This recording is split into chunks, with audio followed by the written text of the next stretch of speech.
Welcome to part 2 of this little series on opposite colored bishop endgames. And if you haven't seen part 1 yet, don't worry. You don't actually have to watch them in order. I will drop the link to part 1 in the description below, and you can go check that out after this video.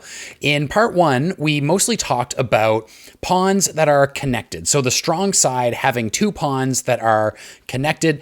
And then we also ended with one case where the pawns are separated just by one file. And we sort of talked about the different scenarios where you can actually win those endgames or when those endgames are a draw.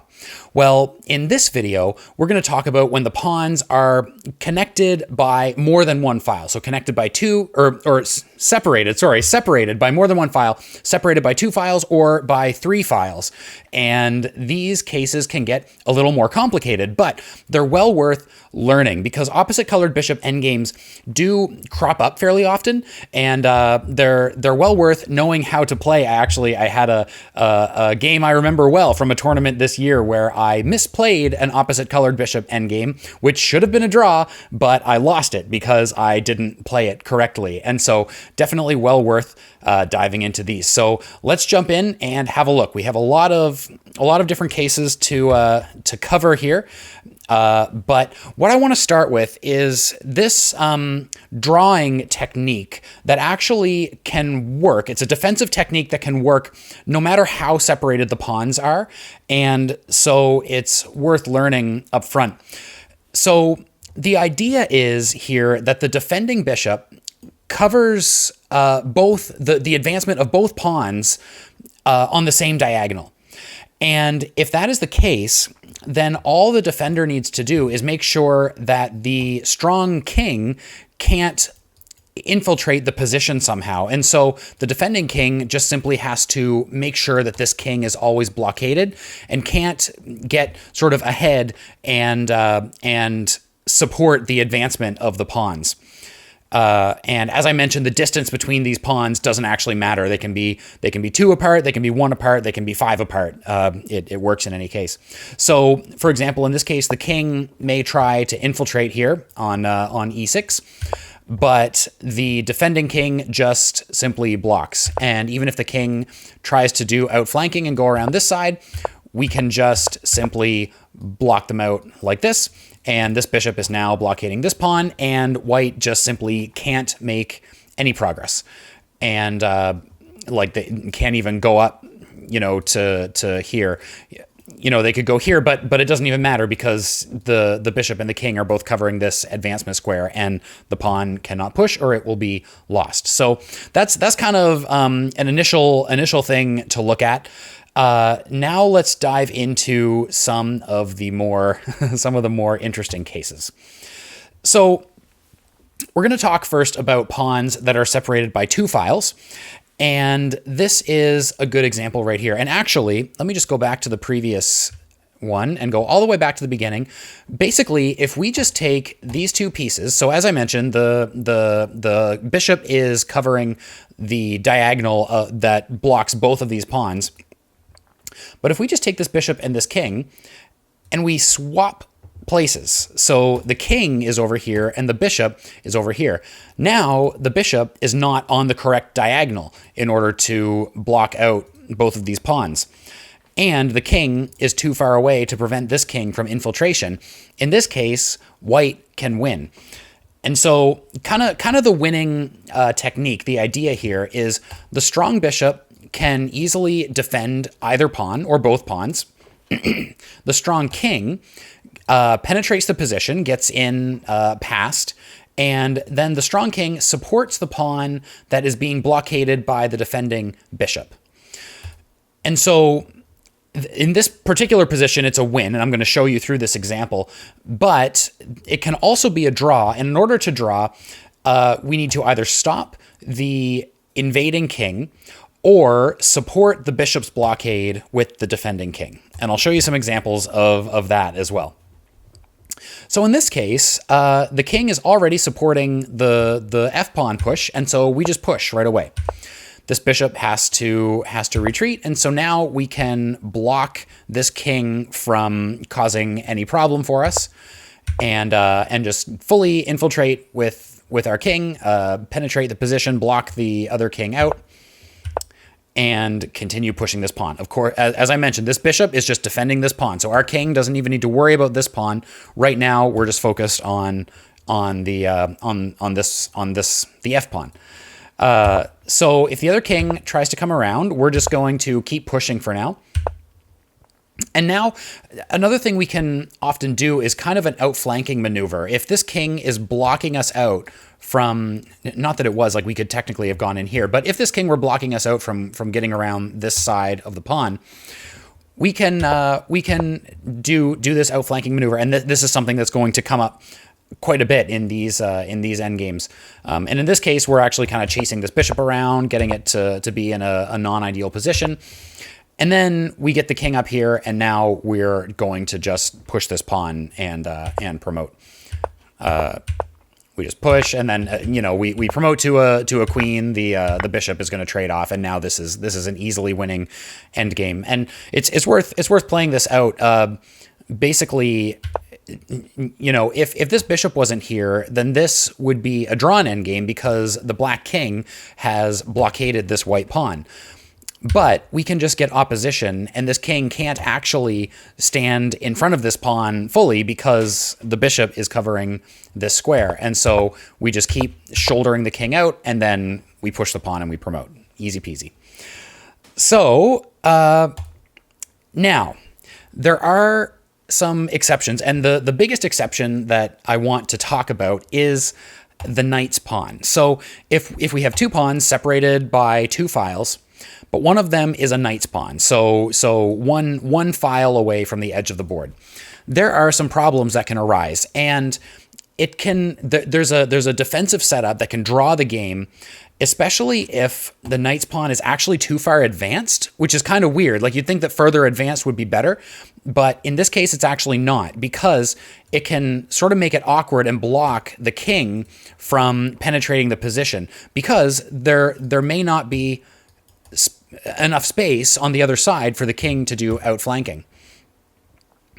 The other thing that contributes to this is if the defending bishop controls the promotion square of this pawn, then the drawing chances are higher. So I'll show you what this one looks like. We're going to kind of try to keep this king from getting into an ideal position.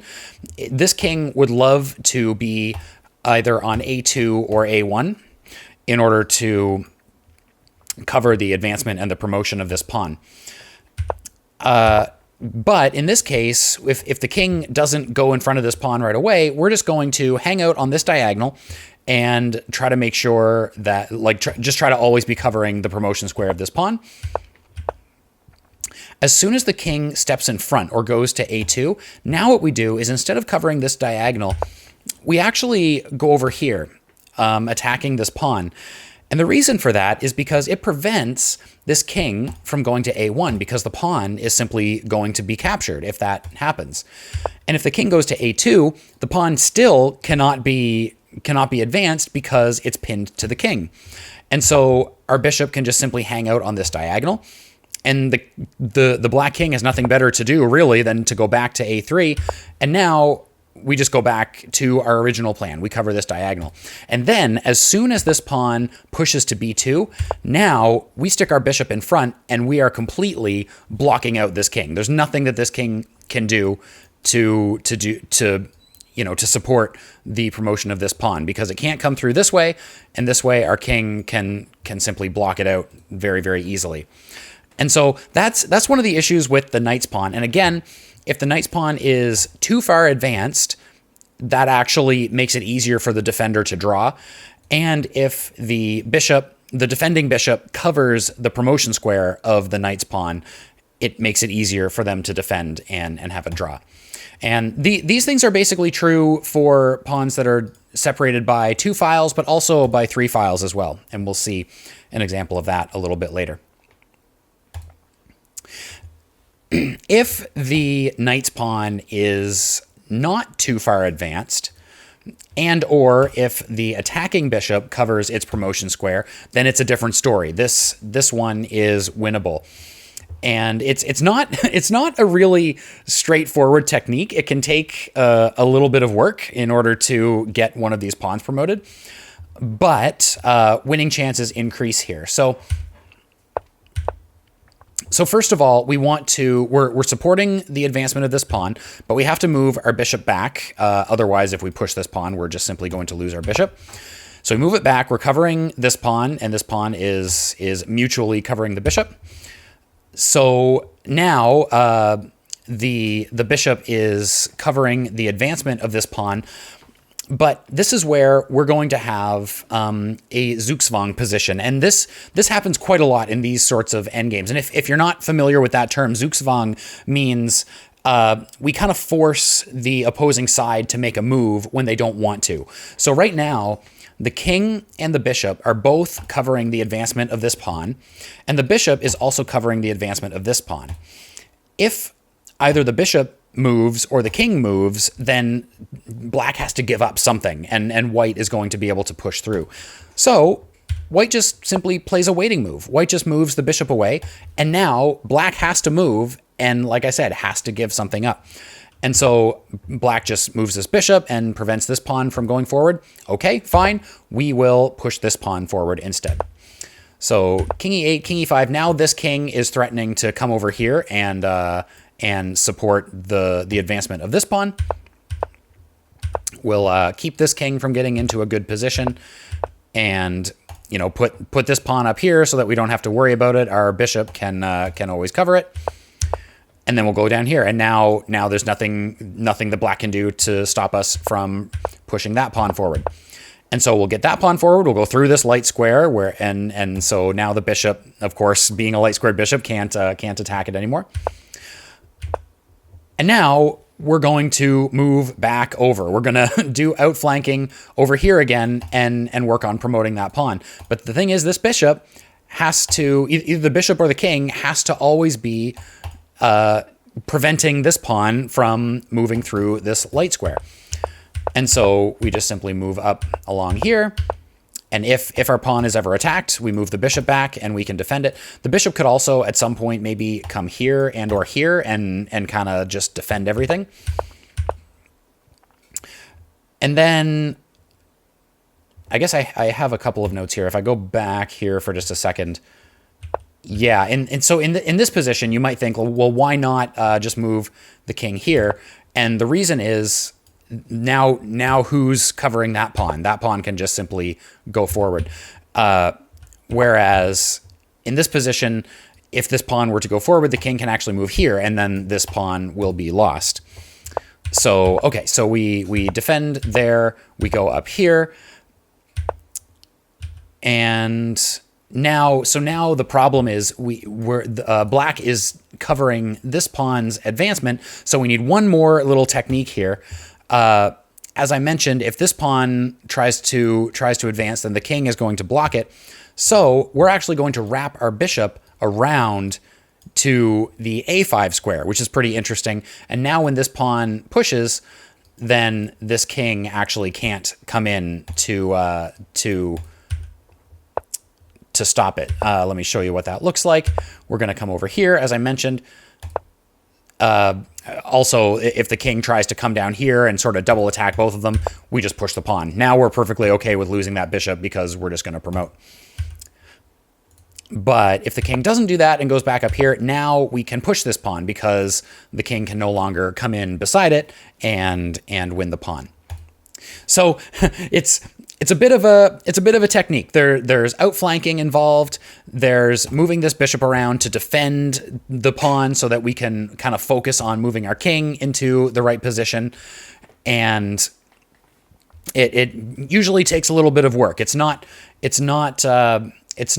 simple and quick, but it also doesn't depend quite as much on tempi as some other endgames. Like if you take a little bit longer to do something, usually that doesn't make quite as much of a difference. In some endgames it can, but in opposite colored bishops, they can be a little bit more forgiving. Okay, let's look at the last case for for pawns separated by two files, which is when we have a rook's pawn. So a rook's pawn is always, almost always a special case in endgames. And in this case, when the pawns are separated by two files, if one of them is a rook's pawn, it is usually a draw.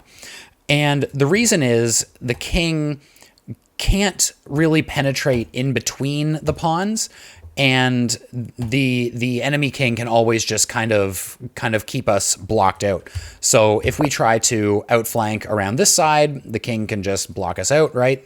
Can't make any progress. And then if we try to penetrate in between, the king just comes back, and now, you know, the bishop is covering here, the king is covering here. There's no way for us to get in. This is different when these pawns are covered by three, or are separated by three files, which we'll see pretty soon. There are more winning chances in that case. But in this case, when they're separated by two files, this is usually a draw. There's no way to push through for the win. Okay, let's talk about when the pawns are separated by three files. So generally, it's going to be easier for the strong side to win when the pawns are separated by more files, because there are more situations where we can do outflanking, or we can even penetrate through the middle, because the king just can't be in both places at once, and we can manage to shoulder the king out and make our way through.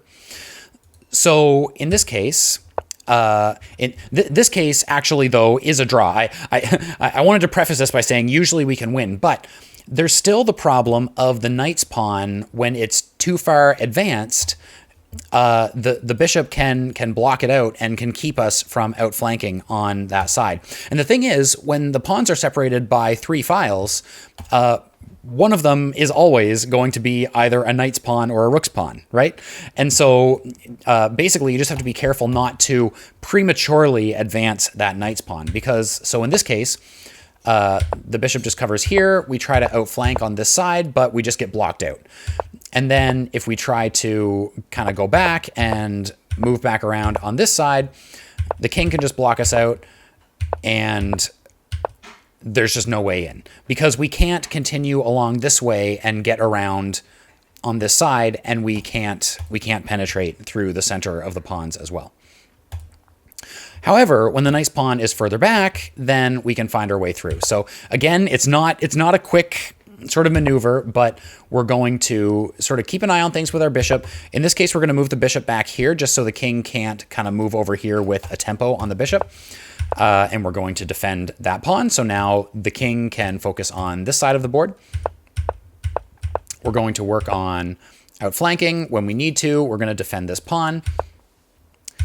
And then if the king comes here, now we can actually show part of the reason why it's easier with three pawns.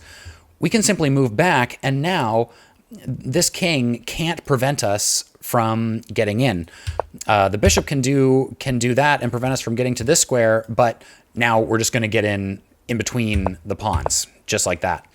And the task isn't completed. It's still going to take some work. We're going to have to gradually move this pawn forward, bit by bit. But depending on where the king is, we can support the advancement of that pawn. And then if the other king comes around to support, then we can potentially just go over to the other pawn, do some sort of outflanking, and get them down the board. And then finally, in the case of a rook's pawn, in this case, it is generally a win. And I do have a sort of a full set of moves here, which there's quite a lot to it. So bear with me. This is the last one. But okay, first we're going to work on outflanking. And even though it's a long walk around to the edge of the board, this is the correct way to go. Now, outflanking will often require these Zugzwang type of positions. So the king is being blocked out from continuing, but we will just move our bishop back, and it is a Zugzwang position. This bishop needs to keep an eye here. And is this the one? Yes, this is the one where we actually do sort of a triangulation maneuver. What we want is we want to be in this position Am I telling you the right thing here? Yes. We want to be in this position, but we want it to be black to move. And so this bishop needs to be holding on to these two diagonals. So we're actually going to move our bishop here. The king continues to block us out. Then we move the bishop to this square in between, and the king continues to block us out. And now we're back in the same position. But, okay, yes. So, but the thing is, yes, I'm sorry. I forgot to mention something. Okay, we're back here. We move here. The king moves here. Nothing is preventing this pawn from moving forward. That's kind of the point here. And so if we were to move this pawn forward, though, the king could move back, and now this pawn is going to be lost. So I said nothing was preventing it. That it looks like nothing is preventing it, but that's not entirely true. However, if this bishop were here instead, then this pawn could simply advance one more square, and it would not be lost. And so once we do this triangulation maneuver so that we're here and black has to move, now if black were to move up here, then we can simply push this pawn because it can push one more, as I just said, and this bishop covers it. So instead, the bishop will generally move instead of the king allowing us to promote, and we get to sneak by on the edge of the board. So continuing along, and here, sorry, I jumped ahead too far. Here again, we have a barrier, but we do a waiting move, and now either the king has to move, allowing us to get in, or the bishop has to move. And so if the bishop moves, we continue on with the king. And this is sort of one of the things that we often need with this kind of endgame, is this long walk around the edge of the board. And we often have these barriers, but then we just play a waiting move, and something has to move, either the king or the bishop, and we just continue through. And then eventually we will get here where we can actually support the advance of the pawn. So we started here, I think, and we had to go like all the way around here. We had to do some triangulation, some Zugzwang stuff, and we had to walk all the way up around, and then eventually we made it down here where we can finally support the pawn push. And so in order to push the pawn, of course, this bishop has to be defended, so we move back. And then we know that we're going to need another Zugzwang because there's this bishop who's going to be trying to prevent this pawn from pushing. And so we move our bishop again. And now we finally push. And we get the pawn up here. And now it's not too hard to continue. We can defend both of these pawns pretty easily. And we can kind of jump around as needed with the bishop. And now we can just simply penetrate in the middle, get up to b7, and push this pawn through.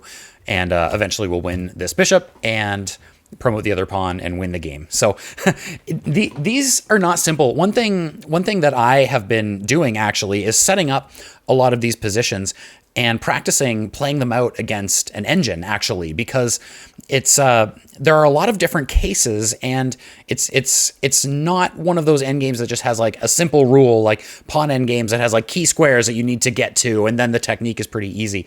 In this one, you kind of have to learn to like move over to one pawn and try to advance it, and then move over to the other pawn and try to advance it. I did mention sort of some of the guidelines, some of the rules, some of the cases where if the knight's pawn is too advanced or the promotion square is being covered by the defending pawn, then drawing chances are higher, or by the defending bishop rather, than drawing chances are higher. But it's a complicated endgame. It's one that is definitely well worth practicing. Go back and rewatch some of these cases a couple of times. Try them out for yourself. Try them out against Stockfish, or try them out on a physical board, and kind of try to understand some of the different maneuvers and techniques and ways that you can that you can move things around and get these pawns advanced and promoted, or how you can defend against the advancement and promotion of these pawns. So thanks so much for watching. Whoops. Thanks for watching, and I hope you enjoyed this. I hope you learned something. Make sure to hit that like button and subscribe if you want more like this. And if you happen to watch this before part 1, you can actually check out part 1 right over here, and that will talk about some of the other cases with opposite colored bishops. And I will see you on the next video.